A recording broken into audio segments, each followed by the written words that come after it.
ভাবুন তো, আপনি যদি হঠাৎ অতীতে চলে যান আর সেখানে গিয়ে দেখেন আপনার বাবা আপনার বয়সী, আর সে আপনার মাকে নয়, বরং অন্য একজনকে ভালোবাসে। গল্পটা আপনাকে হাসাবে, কাঁদাবে, আবার অবাকও করবে। তো চলুন শুরু করা যাক। ড্রামা শুরু হয় দুজন ভাইকে দিয়ে। ওর নাম গিয়ল, আর ওর নাম হলো ইয়নহু।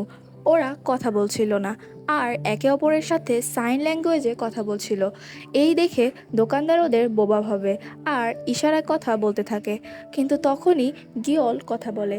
আসলে এখানে ইয়নহো কানে শুনতে পারে না আর কথাও বলতে পারে না, তবে গিয়ল কানেও শুনতে পায় আর কথাও বলতে পারে।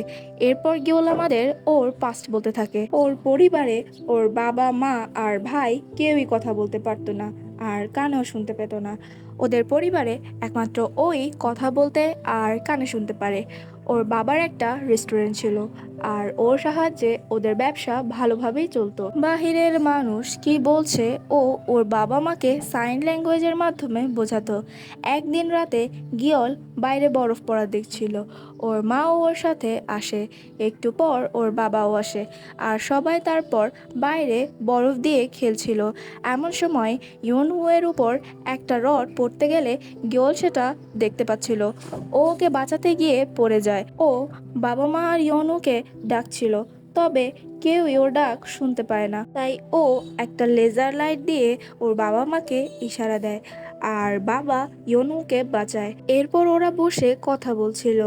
বাবা বলে, যদি তুমি না থাকতে আমাদের যে কি হতো, তুমি হলে আমাদের লাকি চার্ম। তখন গিয়ল বাবাকে প্রশ্ন করে, আচ্ছা, যদি আমি আর ইয়নহু একসাথে বিপদে পড়ি, তুমি আগে কাকে বাঁচাবে?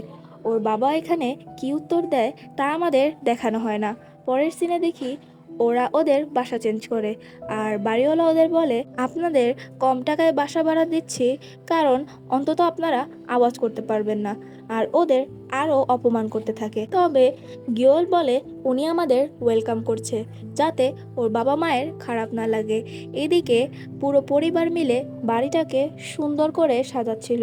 ওরা তারপর খাচ্ছিল, আর হঠাৎ বাড়িওয়ালার ছেলে বিয়ংহু এসে গিয়লকে ওর সাথে নিয়ে যায়, আর ওর বাকি বন্ধুদের সাথে গেম খেলতে নিয়ে যায়।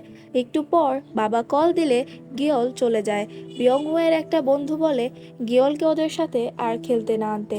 বিয়ংহু তখন বলে, আমি ওর সাথে একটা কারণেই মিশছি। পরের দিন বিয়ংহু ওকে বলে, পরীক্ষা দেওয়ার সময় আমার নামটা তোমার খাতায় লিখবে। আসলে গিয়ল পড়াশোনায় অনেক ভালো ছিল। যাই হোক, ও ওকে বলে, তুমি যদি এমনটা না করো, তাহলে আমি আমার মাকে বলে তোমার বাবা মাকে বাড়ি থেকে বের করে দিব। তবে গিয়ল পরীক্ষায় বিয়ংহুয়ের নাম লিখে না, তাই বিয়ংহু ওকে অনেক বুলি করে। গিয়ল যাওয়ার সময় একটা দোকানের বাইরে বসে কান্না করছিল। দোকানের লোকটা বাহিরে আসে। শরীরে থাকা পানি মোছার জন্য লোকটা ওকে একটা টাওয়াল দেয়। গিয়ল ভেতরে যায় আর দেখে সেটা একটা মিউজিক্যাল শপ। দোকানের লোকটা বলে, তুমি ওই বদমাশ বাচ্চাদের জন্য কান্না করো না। গিয়ল তখন বলে, আমি তো দোকানের ভিতর থেকে আসা গানের কারণে কান্না করছিলাম।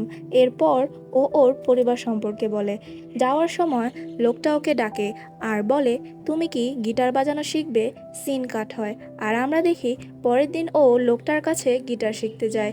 আর এরপর ও সোজা বাড়িওয়ালার বাসায় যায় আর কন্ট্রাক্ট দেখিয়ে বলে, আপনি তো এই কন্ট্রাক্ট অনুযায়ী আমাদের নির্ধারিত সময়ের আগে বাড়ি থেকে বের করতে পারবেন না, তাই না? উনি তখন বলে, আমি কখন বললাম তোমাদের বাড়ি থেকে বের করে দেব? বিয়ংহুও এসব দেখছিল। গিয়ল তো খুশি হয়ে যায়, আর ও ওই লোকের কাছে মিউজিক শিখতে থাকে। এভাবে ওর দিনগুলো বেশ ভালোই যাচ্ছিল। একদিন লোকটা ওকে একটা গানের লিরিক্স দিয়ে সেটাকে কমপ্লিট করতে বলে, আর বলে, যদি তুমি এটা শেষ করতে পারো তাহলে তোমাকে একটা গিটার দেব। ও তো অনেক খুশি হয়। এদিকে পরীক্ষায় শূন্য পাওয়াতে বিয়ংয়ের মা ওকে নিচে দাঁড় করিয়ে রেখেছিল। গিয়লের অনেক মায়া লাগে, তাই ও ওর সোয়েটারটা ওকে দিয়ে চলে যায়। একদিন গিওলের বাবা মা বাইরে যায় আর ওকে বলে ইয়নহুয়ের অনেক জ্বর, সন্ধ্যায় ওরা না আসা পর্যন্ত যাতে ও ওর খেয়াল রাখে। তাই গিয়ল বাড়িতে বসেই গানটা কমপ্লিট করতে থাকে। গান কমপ্লিট হয়ে গেলে ও দেখে ইয়নহু ঘুমাচ্ছে। তাই ও লোকটার কাছে যায় ওর গানটা দেখাতে।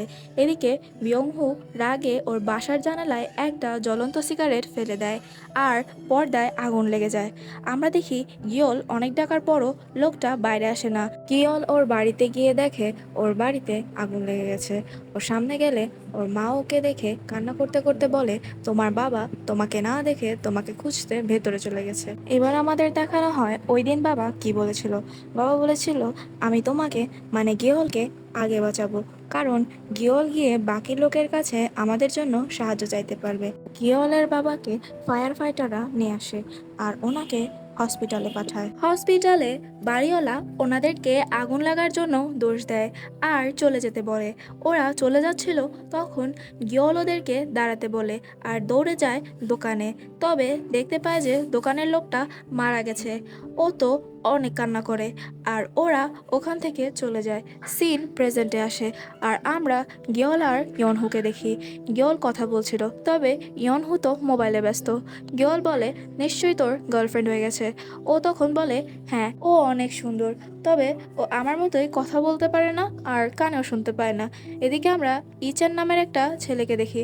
ও আইসক্রিম পার্লারে পার্ট টাইম জব করতো। সেখানে আসা ইয়ং নামের একটা মেয়েকে দেখে ও তো ফিদা হয়ে যায় আর ও তো নিজেকে পরিপাটি করে আবার আসে। ও ওর সাথে ফ্লার্ট করতে থাকে। গিয়ংকে একটা এক্সট্রা আইসক্রিমের স্কুপও দেয়, তবে গিয়ং তো ওকে পাত্তাই দেয় না। হঠাৎ ওর একটা বন্ধু ওকে বাইরে ডাকে। দেখা যায় ওর দাদি এসেছে। উনি ওকে পড়াশোনা রেখে পার্ট টাইম জব করার জন্য পেটাচ্ছিল।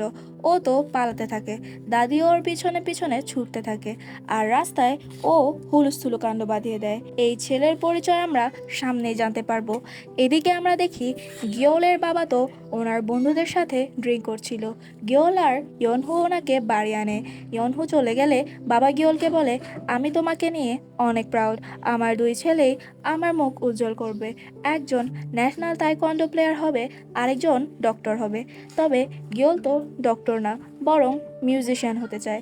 বাবার এত আশা দেখে ও আর ওর বাবাকে কিছুই বলতে পারে না। তারপর ও রাস্তায় হাঁটছিল আর ওর ফেস কভার করে ও রাস্তায় গিটার বাজাতে থাকে। সবাই তো ওর অনেক প্রশংসা করে। আর এরই মাধ্যমে আজকের পার্টি এখানে শেষ হয়। পরের পার্টের জন্য সাবস্ক্রাইব করো।